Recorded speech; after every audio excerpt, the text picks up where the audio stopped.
ክርስቶስ ተንሥአ እሙታን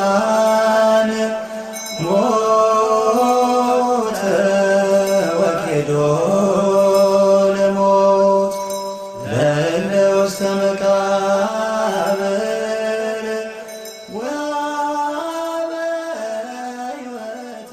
በስመ አብ ወወልድ ወመንፈስ ቅዱስ አሐዱ አምላክ።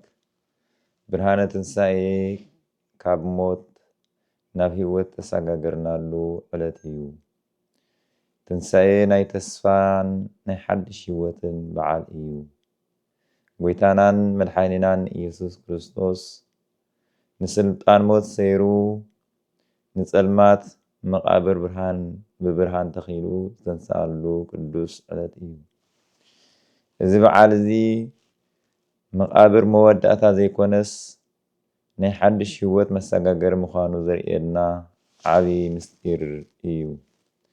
ትንሣኤ ክበሃል ከሎ ንሕና ደቂ ኣዳም ካብ ውድቀት ተንሳእናላ ብሰንኪ በደልና ዝመፀ ሞት ዘብቅዓላ ካብ መግዛእቲ ዲያብሎስ ናፃ ዝወፃእናላ ኣርዑት ሓጢኣት ካብ ክሳድና ዝተበተኸላ ካብ ጸልማት ናብ ብርሃን ዝወፃእናላ ስቃይን ሓዘንን ዘብቅዓላ ሓጎስን ዕረፍትን ዝተተኽለላ ዕለት እያ።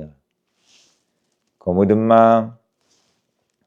ብዕለት ዓርቢ ብኣፀደ ነፍሲ ናብ ሲኦል ወሪዱ ነቶም ካብ ኣዳም ጀሚሮም ክሳዕታ ዕለት ኣብ ሲኦል ዝሳቀዩ ዝነበሩ ነፍሳት ገፊፉ ናብ ገነት ኣእተዎም። ከምቲ ኩላቶም ብኣዳም ዝሞቱ ኩሎም ድማ ብክርስቶስ ሕያዋን ኮኑ። ቀዳማይ ቆሮንቶስ ምዕራፍ 15 ፍቅዲ 22። ብድሕሪ እዚ 3 ለይትን 3 መዓልትን ኣብ ከርሲ መቃብር ድሕሪ ምሕዳር ከምቲ ዝበሎ ብዓብይ ሓይልን ስልጣንን ካብ ሕቱም መቃብር ተንስአ። ቅዱስ ዮሃንስ ኣፈወርቂ ኣብቲ ፍሉጥ ናይ ትንሣኤ ትምህርቱ ኦ ሞት መውጋእትኻ ኣበይ ኣሎ? ኦ ሲኦል ዓወትካ ኸ ኣበይ ኣሎ? ክርስቶስ ተንሲኡ ንስኻ ድማ ተሳዒርካ ብምባል የበስር። ትንሣኤ ንኩሉ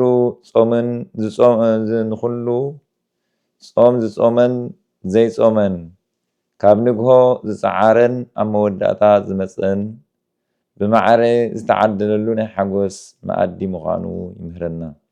ቅዱስ ጎርጎርዮስ እንዚናዙ ትማሊ ምስ ክርስቶስ ተሰቂለ ነይረ ሎሚ ምስኡ እትንስአ ኣለኹ፣ ትማሊ ምስኡ ሞይተ ነይረ ሎሚ ምስኡ ሕያው እኸውን ኣለኹ ብምባል ትንሣኤ ኣብ ህይወትና ናይ መንፈስ ለውጢ ከምፅእ ከም ዝግባእ የዘኻኽረና። ቅዱስ ኤፍሬም ሶርያዊ ካብ መቃብር ብርሃን መፀ ጸልማት ድማ ሃደመ ሞት ኣብ ቅድሚ ህይወት ሓፈረ ብምባል ትንሣኤ ንደቂ ሰባት ናብቲ ናይ ቀደም ክብሮም ዝመልስ ዓወት ምዃኑ ይገልጸልና። ቅዱስ ሳዊሮስ ድማ ናይ ጎይታናን መድሓኒናን ኢየሱስ ክርስቶስ ካብ ንጽሕትን ቅድስትን ድንግል ማርያም ምውላዱ ሙማቱን ምትንስኡን ስርዓት ንዓና ንምድሓንን ንዓና ካብ ሓጢኣት ንምምላስን ተገብረ። ትንሣኤ ብመሰረት ቅዱሳት መጽሓፍቲ እቲ ዝዓበየ ናይ እምነትና መሰረት እዩ። ዮሃንስ 11:25 ኢየሱስ ድማ ትንሣኤን ህይወትን ኣነ እየ፣ እቲ ብኣይ ዝኣምን ዋላ እኳ እንተሞተ ብህይወት ክነብር እዩ። ቀዳማይ ቆሮንቶስ 15:57 ግናኸ እቲ ብጎይታና ኢየሱስ ክርስቶስ ገይሩ ዓወት ዝሃበና ኣምላኽ ይጠቅስ። ካልኣይ ቆሮንቶስ ምዕራፍ 5:17 ስለዚ እምበኣር ሓደ እኳ ብክርስቶስ እንተሎ ንሱ ሓድሽ ፍጥረት እዩ፣ እቲ ብሉይ ሓሊፉ እንሆ ኩሉ ሓድሽ ኮይኑ ከምኡ ድማ ከምቲ ኣብ መዝሙር ዳዊት 78:56 ዝበሎ ወተንሰአ እግዚአብሔር ከመ ዘንቃህ እምንዋም ወከመ ሃያል ውህዳገ ወይን ወቀተለ ጾሮ በድህሬሁ ከም ዝብል ነቲ አንጻርናን ጸላኢናን ዝኾነ ዲያብሎስ ኣሲሩ ሲኦል በርቢሩ ወሰበከ ሎሙ ገዛነ ለእለ ይነብሩ ውስተ ጽልመት ነቶም ኣብ ስቃይን ኣብ ጸልማትን ዝነበሩ ነፍሳት ናጽነት ሰበኸሎም ትንሣኤ ንናሓድሕድና ንተዓራረቐሉን ሰላም እንፈጥረሉን ጊዜ እዩ እሞ ከምቲ ጎይታና ድሕሪ ትንሣኤውን ደቂ መዛሙርቱ ሰላም ንዓኻትኩም ይኹን ዝበሎም ዮሐንስ 10:21 ንሕና እውን ኣብ ልብናን ኣብ ቤትናን ኣብ ማሕበራዊ ናብራናን ሰላም ክንገብር ይግባአና። እዚ ብርሃን ትንሣኤ ንሕሙማት ጥዕና ንዝተጸገሙ ረድኤት ንሃገርና ሰላምን ረሃዋን ዘምጽእ ይኹን።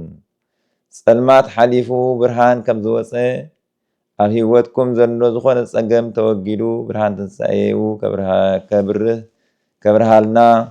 ከብርሃልኩም ንምነ በዓል ትንሣኤ እምበኣር ነቲ ጎይታናን መድሓኒትናን ኢየሱስ ክርስቶስ ብሞቱ ንሞት ስዒሩ ዝተንስኣሉ እናዘከርና ካብቲ ወዲቕናዮ ዘለና ናይ ሓጢኣት ዓዘቕቲ ምስ ክርስቶስ ክንትንስእ ከም ዘለና ዘዘኻኽር ዓብይ በዓል እዩ እሞ ንኹሉ እንገብሮ ሓጢኣት ገዲፍና ብመንፈስ ተሓዲስና ምስ ክርስቶስ ክንትንስእ ናቱ ሰናይ ፍቓድ ይግበረልና።